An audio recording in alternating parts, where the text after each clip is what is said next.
Ladies and gentlemen, boys and girls, welcome to another Bulletmarv video. So today I'm going to be doing something a little bit different. I'm going to be going over one of what I call the most hidden gems on the system known as the PlayStation 1.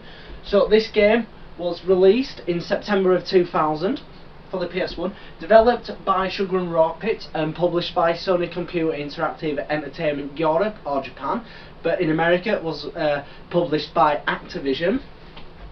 This game is a third-person action-adventure game on the PS1, so very similar to games like Resident Evil in the way that controls and feel of it are.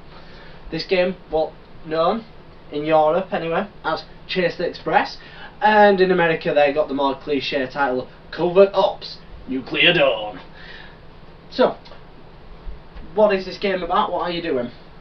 So, you know, you've got your puzzle aspects, stuff like that, but what is it about? So, you play as Jack Morton of NATO, and you are, you know, escorting a train from Russia to France. You're helping escort that, and then a terrorist attack breaks out, and you're the sole survivor of your squad. So, you have been recruited to help stop the terrorists and rescue the ambassador and his family, and thwart the plans of the terrorist group known as the Knights of the Apocalypse. Cliche, I know. So, you know, you've got that in there, but you know what? I'm going to let the game tell you.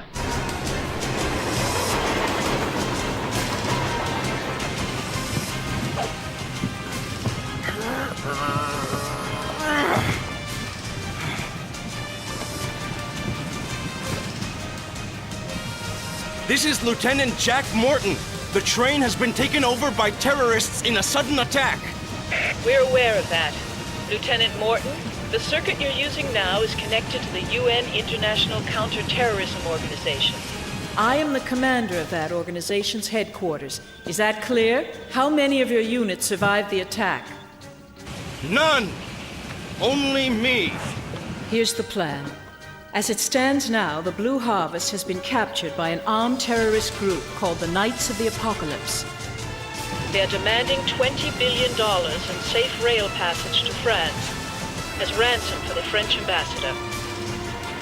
I'm dispatching a rescue team now. Lieutenant Morton, you will be under UN command. The French ambassador and his family are being held hostage.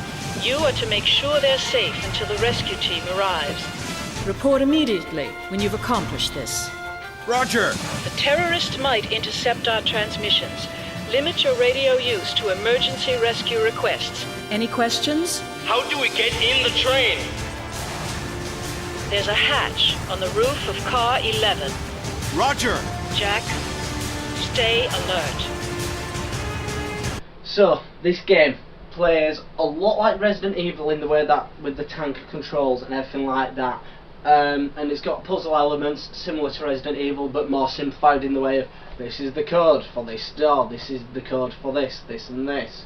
And then throws out little mini games like turret sections and a train driving game in the out of nowhere, which is, it's very unique to see that.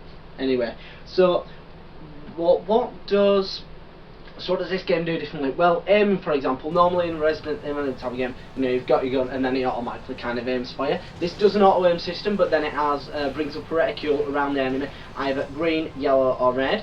Green is like you've got less chance of hitting, or you're going to do less damage. Orange is like mid, so you've got more chance of hitting, but you know, you might do a bit more damage. And red is you're going to hit them, you're going to do a lot of damage, and probably one hit kill on them as well. There are other enemies within the game. They're all pretty much the same. You've got your standard terrorist guys, and then you've got guys in like blue outfits with machine guns, and you've got guys in grey as well. It's very, like, you know, nondescript in the way of that. So, the game that actually helps, though, you've got a crouch mechanic as well, so that pretty much makes you invulnerable, because it takes enemies a lot of time shooting over your head to realise, ooh, I need to actually be on the floor, and you can just fire away at them in that respect as well. So, what does this game offer then? What is so different about this game apart from this dodgy aiming thing? Well, the thing that sets it apart is the introduction of a non-linear storyline, which is kind of unique for PS1 games. I mean, it's not ground-shattering like you'll see now with stuff like your Mass Effects and stuff like that, which have got storylines which are very, you can do whatever you want wherever, sort of thing. No, this is like certain stuff that you do affects the outcome. So it could be you end up giving the wrong type of blood to a person who's injured, they can end up dying, or you can end up giving them the right type of blood but then not give them the body arm which you found because you didn't realise it was for them. That way when it comes to a certain part of the game they might get shot and die.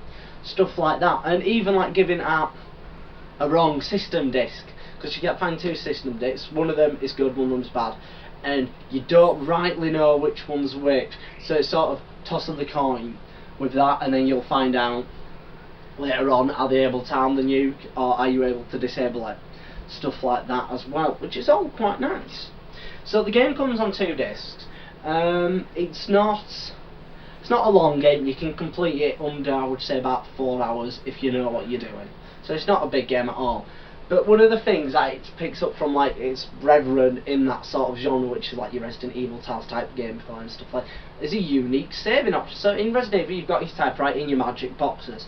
In Silent Hill you don't have a magic box, but you know you've got these round circle things of where you save. In Jet Express you've got toilets. Little boxes in toilets where you can do item management and you can save. And also in the same thing as Resident Evil as well, as I said with the puzzles and everything like that, you find memos, and so you can look through memos, you've got map screens, and an inventory system as well where you can combine parts to make new ones, or, you know, you've got your health, you've got ammo which you can pick up for certain weapons, everything of that nature. So, all in all, I am making this game look, sound far worse than what it actually is. I'm not really overpraising it, but there's something about this, the charm. It's to do with when it came out. Yeah, it was late 2000s, but it's very reminiscent of the mid 90s, early 90s bad action films, especially what is it now, Under Siege 2 with Steven Seagal when they're on the train, it's back terrorists on the train. It kind of made me think of that when I first played this game. And from then on, since when I first played it back in 2000, it's been a game that I've always enjoyed playing, but I've never fully had it. I've always had it and then given it away or lent it to someone who forgot about it. So now I've finally got a copy, I'm like, ooh yeah, brilliant, let's play this. And as I mentioned, the game story, yeah, you've got 4 hours of game, you can do it under 4 hours if you know what you're doing, but you've got that replay value because of that one non-linear storyline, which it has. So yeah, you can think, okay, I wonder what's going to happen differently then if I don't do this, or I don't do this, or I don't do this puzzle. You know, you've got that aspect there, which is all very nice, really, and it's a nice thing. Overall though, the game is enjoyable. The downsides of it are its graphical look. No, graphical look actually, scratch that, its graphical look is very nice, it's very clean, it uses proper nice 3D modelling for the environments, which are, you know, pretty good for the time. The only thing that lets it down is a cliche storyline and very stilted voice acting. Trust me, listen to it. Who are you? Lieutenant Jack Morton of NATO. And who are you? Christina Wayborn, the French ambassador's agent. Are you with the special police? Is it supposed to be a job only for men? No, not at all. So, it is worth picking up if you see it. You can pick it up for under like £5 on eBay. You might even find it at a car boot for like £1. It's not a game that's rare, uncommon or anything like that. It's just kind of one that fell by the wayside since it came out at the end of the life cycle of the PS1. So I think for £5, the game is well worth a second look by people who might have looked on and thought, it seems a bit cliche and crap. Give it a try. It's a laugh. It's fun. It's something a bit different in a way as well. So, hope you've liked my video. If you like it, dislike it. I mean, if you like it, like it. If you dislike it, dislike it. I've got, you can follow me on facebook.com /Bulletmarv Retro Reviews, at Twitter at Bulletmarv Retro, also on retrocollect.com as well on the user forums there. My name's Bulletmarv on there. You can also subscribe to my channel if you want to see more videos.